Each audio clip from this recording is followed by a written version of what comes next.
everybody. We had a webinar on Tuesday, March 5th, and we're going to be having a webinar each month, the first Thursday of each month, 7 p.m. Pacific Standard Time, and replays by request in case that time zone is not convenient for you. Um, what is a webinar, first of all? Because I didn't know what one was till maybe a few years back. Okay, so a webinar is where you come to something and you either it's pre-recorded or it's live. And so well, either way, a webinar is usually a place where somebody is giving like a teaching or a talk or a presentation. All of those are pretty much synonyms. And you are a passive attendee. There's nothing really required of you other than to listen and hopefully to gather some information and to hopefully be inspired and encouraged. So our first webinar was 10 signs you may be settling and calling it wisdom. And it's all about this notion of so often we get to a certain point in our lives where we feel like, well, that's good enough. That's good enough. And so all these fears that masquerade as other things sort of stop us from growing. They stop us from becoming more, being more, doing more. And again, I'm not talking about striving for things that aren't within who you already are, but for becoming more of who you already are. Okay. I want to make that distinction. So a big thank you to those that did attend that webinar. And so for today's episode, I thought we would talk about some ways to combat that comfort trap of settling and not stepping into the more, the blossoming, the blooming. Because you know what? If you're not blossoming, you're shrinking. That's not a good thing. All right, so some ways to combat the comfort trap. So for each of the 10 ways we talked about in the webinar, let's start with point number one. When you stopped asking hard questions, that might be a sign. So you don't want to wait for courage. You want to actually put it on the calendar once a week. Ask yourself an uncomfortable question and you can even do it in writing, which is really a great way. What am I pretending not to know? Where am I out of alignment? What feels heavy that I keep calling fine? So you can actually pray Psalm 139 before you journal or after and invite God into the honesty. You know that silence breeds settling, and you have to be intentional in your reflection to have clarity. For things to become clear, you need to be intentional in awareness. So, one thought is to every Sunday have a little truth appointment with yourself and do some things like this. Journal prompts are so many great ways to do it. Just have a conversation, do some writing. All right, sign number two, when you choose predictability over possibility. That was sign number two. So our strategy would be micro bravery because you don't need a whole life overhaul. You might want one and you can take little steps to get there. And you need one a week to kind of stretch and grow. So the email you've been putting off, send it. Start the class you've been wanting to take. Have the conversation that has been hard for you to have.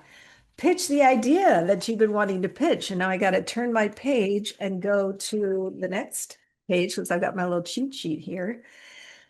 Stretching builds capacity. We know that about our bodies, that if we do stretching, it helps. It helps movement. It helps us move through life. And the same is true of the other parts of our life as well. And if we just go with the predictability, it kind of we're back to the not really blossoming and blooming fully. So a practice would be to ask yourself, what is one small brave move this week? I can make it. I can do it. Get it on the calendar. We tend to do things more if we write them. We feel a little more committed. All right, sign number three. When you call emotional flatness peace, oh, I have peace about that. Maybe it's not peace. Maybe it's actually settling. So you want to kind of track your aliveness, your bloomingness, your blossomingness. So for 30 days, notice the moments that you feel energized or curious or fully present or creative or moved.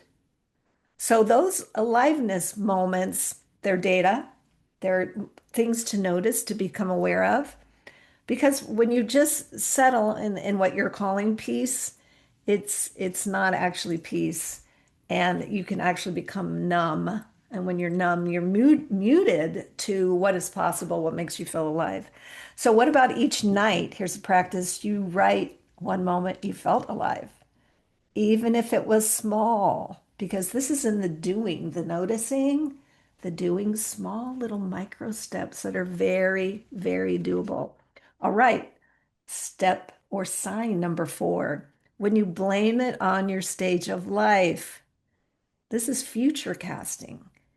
What if you wrote a one-page description of your life for 3 years from now? Maybe it doesn't have to be a page. Maybe it's just a paragraph, a sentence. I don't know. 3 years from now, what does it look like if fear was not in charge? And remember that fear wears a lot of different looks. And that's something I think we're going to do for next month's webinar. All the different things, we'll say, I'm not afraid. I don't have fear.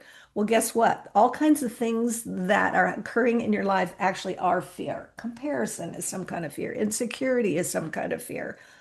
The list goes on and on and on. We're going to look at those and talk about those. I just now officially decided. So we're looking into the future with fear not in charge. We want to turn down the fear. So not fantasy, just expanded. Back to the blossoming, blossoming. And here I go, turning the page. Psalm 92 can remind you that your fruit does not expire.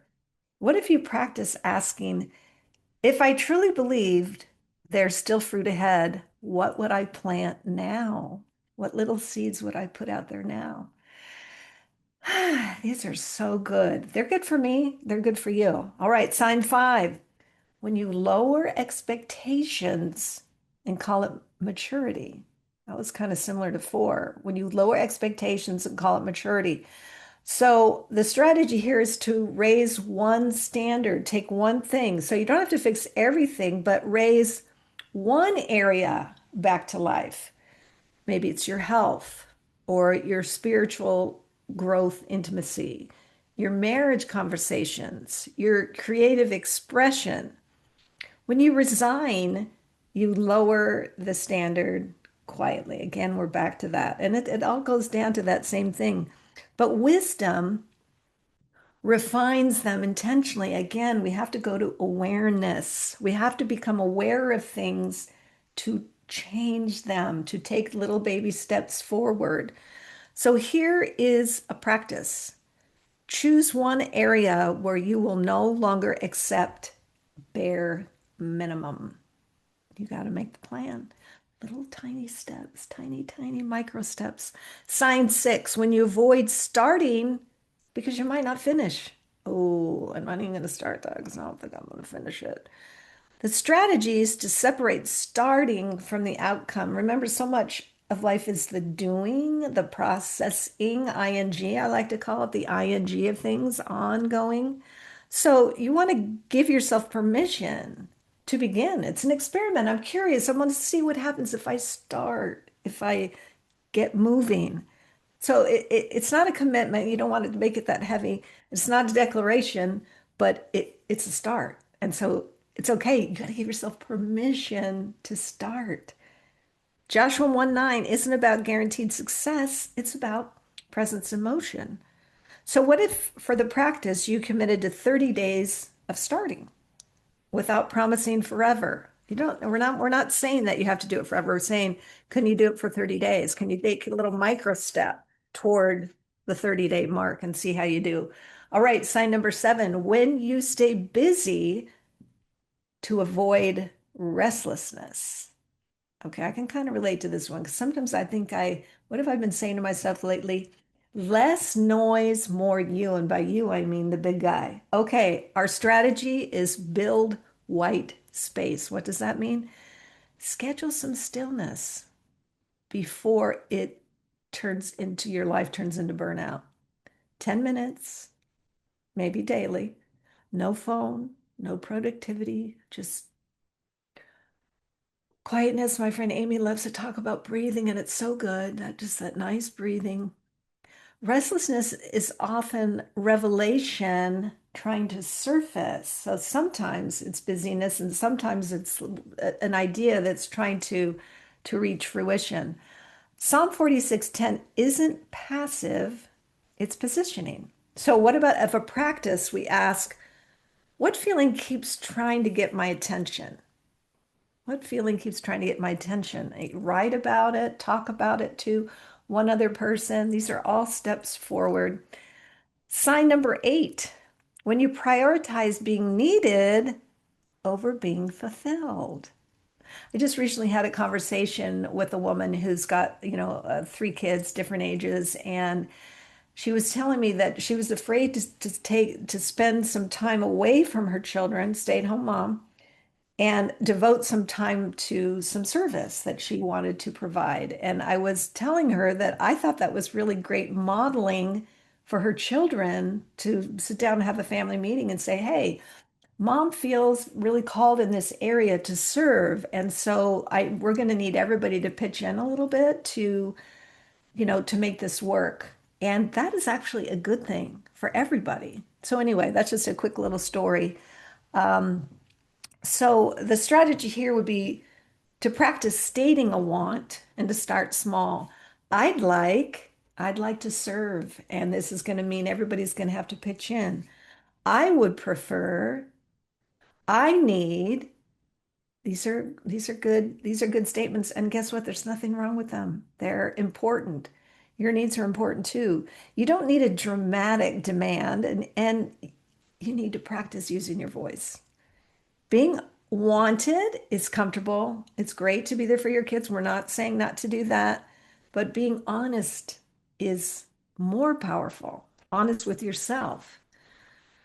Back in the old days, everybody on the farm, everybody worked from sun up to sundown. I mean, it's our lives are very different now. We're very blessed. There's a lot that we get to enjoy. So a little sacrifice is actually good for everybody. Of course, it has to be in the right degree, in the right manner, et cetera, et cetera. Okay, what if a practice for sign number 8 was to state a desire out loud this week without apologizing for it? Yeah, don't have to apologize for it. All right, sign number 9. When you've made peace with things that still ache, you still got that ache for that thing, whatever, if it's an inside within you thing or a do the outside thing, name the ache clearly is the strategy here. And I got to turn another page. Don't soften it. Don't spiritualize it. It's okay. Right. I am still grieving, fill in the blank. I am still disappointed about fill in the blank. I still wish, fill in the blank. Those are all good things to process.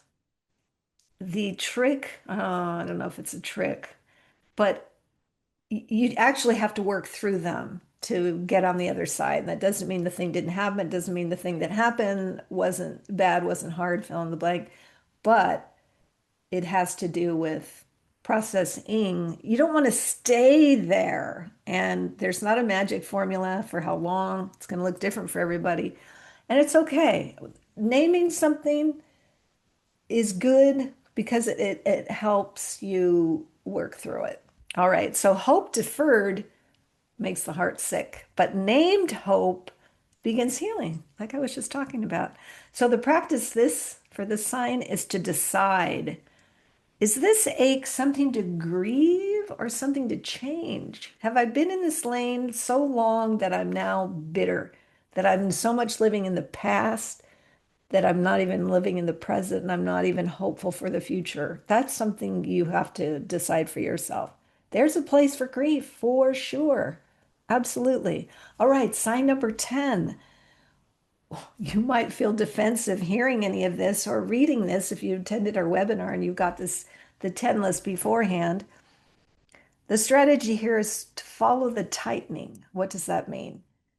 Defensiveness is often a door, not a wall. It's not the end all be all. It can be a, oh my gosh, I'm feeling defensive. You have to become aware of it to change it. So notice it. Ooh, I am defensive about this. Okay, that's an invitation. That's an invitation to explore it, to process it, to go through the door and see what might be on the other side.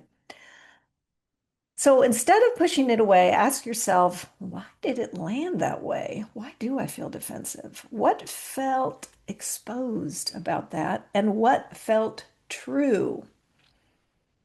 That whisper can be gentle and persistent. Psalm 42:7 reminds us that deep calls to deep. Practice. Sit with the discomfort for 5 minutes without distracting yourself. Be in it. Write about it. Sing about it. Be grateful for it, even if it's hard. All right, there are our 10 ways to combat that comfort trap for the 10 signs that you may be settling and calling it wisdom. I hope you found this helpful. If you did, consider sharing this information with a friend. I want to say one more thing about this format. Podcasting, I think, is a great way to share value. And yes, you can AI the heck out of almost everything now, but it's not the same thing as human to human contact and connection. So you can get information, but you can't have a human experience. And honestly, that's what Unabashed You is about. It's about being fully you, whoever God made you to be, whatever personal experiences, whatever nature, nurture things you bring with you to today, make the most of who you are. Become who you already are. You already are a lot of things, and you're probably just kind of maybe just walking a little bit through life, not quite blossoming and blooming all the way. Don't apologize. Don't apologize for who you are. We are not talking about pride. We are not talking about arrogance, conceit, none of that. We're just saying, yeah, this is me. Yeah, this is me. All right. If you found any value in this, great. If you want to attend our next webinar on fear and its many faces, I haven't quite decided what to name it, but we're going to call out all of the many things in our lives that keep us stuck. And we're going to look at those for sure. And that'll be the first Thursday in what's the next month after March? April. April. Thanks for joining us today. This was a different kind of an episode, but one I felt really compelled to offer.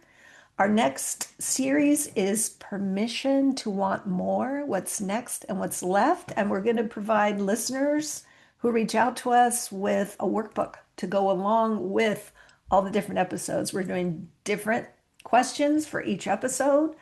And I'm looking forward to that. I really get a lot of inspiration and encouragement out of talking with the guests. So there we are. Thank you so much.